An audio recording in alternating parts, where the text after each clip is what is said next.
Hi, ನಾನು ನಿಮ್ಮ Deepika. Welcome to my daily vlog. ಎಲ್ಲರಿಗೂ ಕಾರ್ಮಿಕರ ದಿನಾಚರಣೆಯ ಶುಭಾಶಯಗಳು. ಇವತ್ತು ಗೌರ್ಮೆಂಟ್ ಹಾಲಿಡೇ ಇದ್ದಿದ್ದ ಕಾರಣ ನಾವು ನಂಜನಗೂಡಿಗೆ ಹೋಗೋಣ ಅಂದ್ಕೊಂಡು ಹೊರಟ್ವಿ. ಹಾಗೆ ನನ್ನ ತಮ್ಮಂಗೆ ತುಲಾಭಾರ ಮಾಡಿಸ್ಬೇಕಿತ್ತು. ಸೊ ಅದು ಆದಂಗೆ ಆಗುತ್ತೆ ಅಂದ್ಬಿಟ್ಟು ಎಲ್ಲರೂ ನಂಜನಗೂಡು ಕಡೆ ಪಯಣ ಮಾಡಿದ್ವಿ. ಅಲ್ಲಿ ಹೋದರೆ ದೇವಸ್ಥಾನ ಸಿಕ್ಕಾಪಟ್ಟೆ ಅಂದರೆ ಸಿಕ್ಕಾಪಟ್ಟೆ ರಶ್ ಇತ್ತು. ಗೌರ್ಮೆಂಟ್ ಹಾಲಿಡೇ ಇದ್ದಿದ್ದ ಕಾರಣ ತುಂಬ ಜನ ಇದ್ದರು. ಪೊಲೀಸ್ ನೋಡಿದ್ರೆ ತುಲಾಭಾರ ಮಾಡಿಸೋರ ಜೊತೆಗೆ ಒಂದಿಬ್ಬರು ಮಾತ್ರ ಒಳಗೆ ಹೋಗಿ ಅಂತ ಹೇಳಿದ್ರು. ಸೊ ಅವ್ರಿಗೆ ಮಾತ್ರ ಡೈರೆಕ್ಟ್ ಎಂಟ್ರಿ ಕೊಟ್ಟರು. ಇನ್ನು ನಾನು ನನ್ನ ತಂಗಿ ಆಚೆನೇ ಇದ್ವಿ, ಯಾಕಂದರೆ ಸಿಕ್ಕಾಪಟ್ಟೆ ರಶ್ ಇದ್ದರು. ನಮ್ಮನ್ನ ಬಿಡ್ತಾನೂ ಇರಲಿಲ್ಲ ಅವರು ಒಳಗಡೆ. ಅನ್ನು ಎಲ್ಲ ದೇವಸ್ಥಾನದೊಳಗೆ ಹೋದ್ರು ನಾವಿಬ್ರು ಯಾಕೆ ಆಚೆನೇ ಇದ್ದೀವಿ. ಫುಲ್ ರಶ್ ಇದ್ದಾರೆ ಜನ. ಅದಕ್ಕೆ ನೀವೇ ನೋಡ್ಬೋದು ಎಷ್ಟು ರಶ್ ಇದ್ದಾರೆ ಅಂತ. ಗೌರ್ಮೆಂಟ್ ಹಾಲಿಡೇ ದಿನ ಬಂದಿರೋದಕ್ಕೆ ಇಷ್ಟೊಂದು ರಶ್ ಇದ್ದಾರೆ. ನಮ್ಮ ಮನೇಲಿ ಎಲ್ಲರೂ ಒಳಗೆ ಹೋದ್ರು, ನಾವಿಬ್ರು ಒಳಗೆ ಹೋಗಿಲ್ಲ, ವೇಟ್ ಮಾಡ್ತಾ ನಿಂತಿದ್ದೀವಿ. ಎಲ್ಲರೂ ಬರಲಿ ಅಂತ ಜನನೆಲ್ಲ ನೋಡ್ತಾ ಇಲ್ಲೇ ವೆಯ್ಟ್ ಮಾಡ್ತಾ ಇದ್ದೀವಿ. ಸೊ ಇನ್ನೇನು ಆಚೆನೇ ನಿಂತಿದ್ವಲ್ಲ ಅಂದ್ಬಿಟ್ಟು ಬಸವಣ್ಣನ ಹತ್ರ ಹೋಗ್ಬಿಟ್ಟು ಅಲ್ಲಿ ಬಸವಣ್ಣಂಗೆ ನಮಸ್ಕಾರ ಮಾಡಿಕೊಂಡು ಬಂದ್ವಿ. ಅಲ್ಲಿ ನೋಡಿದ್ರೆ ನನ್ನ ತಂಗಿ ಎಕ್ಸಾಮ್ ಚೆನ್ನಾಗಿ ಬರೆದು ಎಕ್ಸಾಮಲ್ಲಿ ಚೆನ್ನಾಗಿ ರಿಸಲ್ಟ್ ಬರಲಿ ಅಂದ್ಬಿಟ್ಟು ಕೈಗೆ ದಾರ ಕಟ್ಟಿಸ್ಕೊಳ್ತಾ ಇದ್ಲು. ಅದು ಎಷ್ಟು ನಿಜ ಆಗುತ್ತೋ ಸುಳ್ಳಾಗುತ್ತೋ ನನಗಂತೂ ಗೊತ್ತಿಲ್ಲ, ಬಟ್ ಅವಳ ನಂಬಿಕೆ ಅವಳಿಗೆ. ಫೈನಲಿ ಎಲ್ಲರೂ ಆಚೆ ಬಂದರು. ಆಚೆ ಬಂದಮೇಲೆ ನನ್ನ ಮಗಳಿಗೂ ಬಸವಣ್ಣನ ಹತ್ರ ನಮಸ್ಕಾರ ಮಾಡಿಸಿ ಎಲ್ಲರೂ ಒಂದಷ್ಟು ಫೋಟೋಸು, ಸೆಲ್ಫೀಸು, ವೀಡಿಯೋಸು ಎಲ್ಲ ತೊಗೊಂಡು ಎಲ್ರಿಗೂ ತುಂಬ ಹೊಟ್ಟೆ ಹಸಿತಿತ್ತು ಅಂದ್ಬಿಟ್ಟು ದಾಸೋಹ ಭವನದ ಕಡೆ ಹೊರಟ್ವಿ. ಅಲ್ಲಿ ನೋಡಿದ್ರೆ ಅಲ್ಲೂ ಸಿಕ್ಕಾಪಟ್ಟೆ ರಶ್ ಇದ್ದರು. ಅದರಲ್ಲೂ ಅಜ್ಜಿರೆಲ್ಲ ಫುಲ್ಲು ನುಕ್ಕೊಂಡು ಹೋಗ್ತಾಯಿದ್ರು. ನಮಗಂತೂ ಅದನ್ನು ನೋಡಿ ಸಿಕ್ಕಾಪಟ್ಟೆ ನಗು ಬಂತು. ಈ ಅಜ್ಜಿಗೆ ಈ ವಯಸ್ಸಲ್ಲೂ ಏನು ಎನರ್ಜಿ ಇರುತ್ತೆ ಅಂದರೆ ಸೀರಿಯಸ್ಲಿ. ಎಲ್ರಿಗೂ ಮೊದಲೇ ಹೊಟ್ಟೆ ಹಸ್ತಿತ್ತು. ಫೈನಲಿ ಪ್ರಸಾದ ಬಂತು. ಎಲ್ಲರೂ ಪ್ರಸಾದ ಹಾಕ್ಸ್ಕೊಂಡು 2 ಸರಿ ಹಾಕ್ಸ್ಕೊಂಡು ಚೆನ್ನಾಗಿ ತಿಂದ್ವಿ. ಆ್ಯಂಡ್ ಇನ್ನೊಂದು ಏನಂದರೆ ಹಸಿದವನೇ ಬಲ್ಲ ಅನ್ನದ ಮೌಲ್ಯ. ಹಾಗೇ ಹಸಿದವನಿಗೆ ಮಾತ್ರ ಅನ್ನದ ವ್ಯಾಲ್ಯೂ ಗೊತ್ತಾಗುತ್ತೆ. ದೇವಸ್ಥಾನಗಳಲ್ಲಿ ತುಂಬ ಜನ ಊಟನ ಹಾಕ್ಸ್ಕೊಂಡು ಅರ್ಧಂಬರ್ಧ ತಿಂದು ತೊಗೊಂಡೋಗಿ ಡಸ್ಟ್ಬಿನಲ್ಲಿ ಹಾಕೋದನ್ನು ನಾನು ನೋಡಿದ್ದೀನಿ. ಯಾರೂ ಆ ಥರ ಹಾಕಬೇಡಿ. ತುಂಬ ಜನಕ್ಕೆ ತಿನ್ನೋಕ್ಕೆ ಊಟನೇ ಇರಲ್ಲ. ಊಟ ಮುಗಿಸ್ಕೊಂಡು ನಾವು ಕೊನೆಗೆ ಹೊರಟಿದ್ದು ಪರಶುರಾಮ ದೇವಸ್ಥಾನದ ಕಡೆಗೆ. ಈ ದೇವಸ್ಥಾನದ ವಿಶೇಷತೆ ಎಲ್ರಿಗೂ ಗೊತ್ತಿರುತ್ತೆ ಅನಿಸುತ್ತೆ. ನಾವು ನಂಜನಗೂಡಿಗೆ ಹೋಗಿ ಪರಶುರಾಮನ ದೇವಸ್ಥಾನಕ್ಕೆ ಹೋದರೆ ಮಾತ್ರ ಸಂಪೂರ್ಣ ಫಲ ಸಿಗುತ್ತೆ, ಇಲ್ಲಾಂದರೆ ನಮಗೆ ಅದು ಸಂಪೂರ್ಣ ಫಲ ಸಿಗಲ್ಲ. ಯಾರೂ ನಂಜನಗೂಡಿಗೆ ಹೋದವರು ಹಾಗೆ ರಿಟರ್ನ್ ಬರಬೇಡಿ. ಪರಶುರಾಮ ದೇವಸ್ಥಾನಕ್ಕೆ ಹೋಗಿ ದೇವ್ರ ದರ್ಶನ ಮಾಡಿಕೊಂಡೇ ಬನ್ನಿ. ಇಲ್ಲಿ ಬಂದರೆ ಎಲ್ಲರೂ ಅಡುಗೆ ಮಾಡ್ತಾಯಿದ್ರು. ಎಲ್ಲರೂ ಗುರುವಾರ ಅನ್ನೋದು ನೋಡಿದೆ ಚಿಕನ್ನು ಮಟನ್ನೇ ಮಾಡ್ತಾಯಿದ್ರು. ಸ್ಮೆಲ್ ಮಾತ್ರ ಸಕ್ಕತ್ತಾಗಿ ಬರ್ತಿತ್ತು. ನನಗಂತೂ ಸಕ್ಕತ್ ಟೆಂಪ್ಟ್ ಆಗ್ತಿತ್ತು. ಎಲ್ಲಿ ಬಂದಿದ್ದೀವಿ?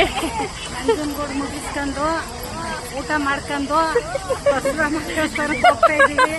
ನೋಡಿ ತುಂಬ ಜನ ರಶ್ ಇದ್ದಾರೆ. ಯಾರೂ ಗೌರ್ಮೆಂಟ್ ಹಾಲಿಡೇ ನೋಡಿ ನಮ್ಮ ಮಮ್ಮಿನೂ ವ್ಲಾಗ್ ಮಾಡೋಕ್ಕೆ ಸ್ಟಾರ್ಟ್ ಮಾಡ್ಕೊಬಿಟ್ಟಿದ್ದಾರೆ. ಈ ದೇವಸ್ಥಾನದ ವಿಶೇಷತೆ ಏನಂದರೆ, ನಾವು ದೇವಸ್ಥಾನ ಎಂಟರ್ ಆಗ್ತಿದ್ದಂಗೆ ಅಲ್ಲಿ ತುಂಬ ಜನ ಅಜ್ಜಿಯರು ಉಪ್ಪು ಮತ್ತು ಬೆಲ್ಲನ ಮಾರ್ತಾಯಿರ್ತಾರೆ.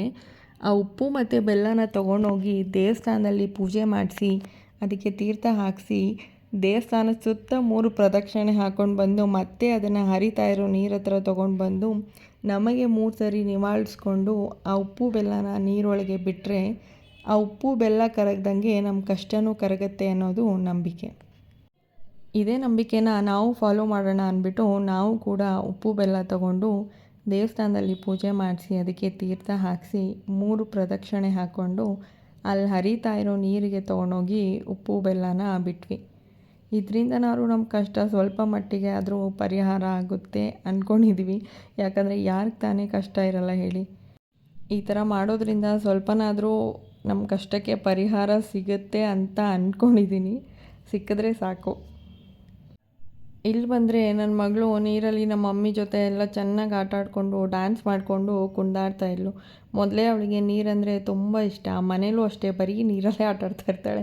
ಈ ನೀರು ಕೇಳಬೇಕಾ, ಚೆನ್ನಾಗಿ ಫೋಟೋಸ್ ತೊಗೊಂಡು ನೀರಲ್ಲಿ ಡ್ಯಾನ್ಸ್ ಮಾಡಿಕೊಂಡು ಆಟ ಆಡಿಕೊಂಡು ಕುಣಿದಾಡ್ತಾಯಿದ್ಲು. ಕರೆದ್ರೆ ನಾನು ಬರಲ್ಲ ಬೇಡ ನೀರಲ್ಲೇ ಆಟ ಆಡೋಣ ಅಂದ್ಕೊಂಡು ಅಲ್ಲೇ ಇದ್ಲು. ನಮಗೂ ಕರೆದು ಸಾಕಾಗಿ ಫೈನಲಾಗಿ ಎತ್ಕೊಂಡು ಓಡ್ತಾ ಇದ್ವಿ. ಇಲ್ಲೂ ಕೂಡ ಒಂದಷ್ಟು ವಿಡಿಯೋ ಮಾಡ್ಕೊಂಡ್ವಿ. ನನ್ನ ತಮ್ಮ ಓಡೋಗ್ತಾ ಇದ್ದಾನೆ.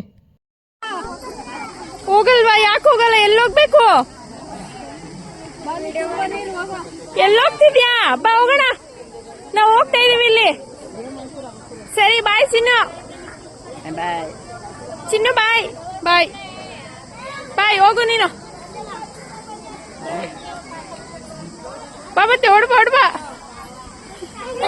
ಏ!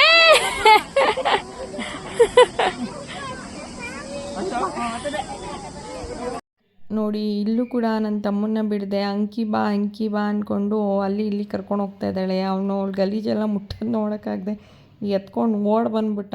ಅದಕ್ಕೆ ಸಿಕ್ಕಾಪಟ್ಟೆ ಕಿರ್ಚುತ್ತಾ ಇದ್ಲು.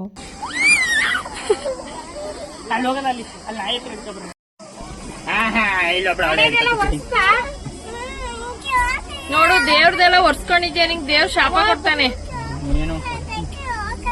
ಎಲ್ಲಿಗೆ ಹೋಗ್ತೀಯಾ? ಕೆಳಕ್ಕೆ ಯಾಕೆ ಹೋಗ್ತೀಯಾ? ಹೋಗ್ಬಾರ್ದು ಕೆಳಗೆ.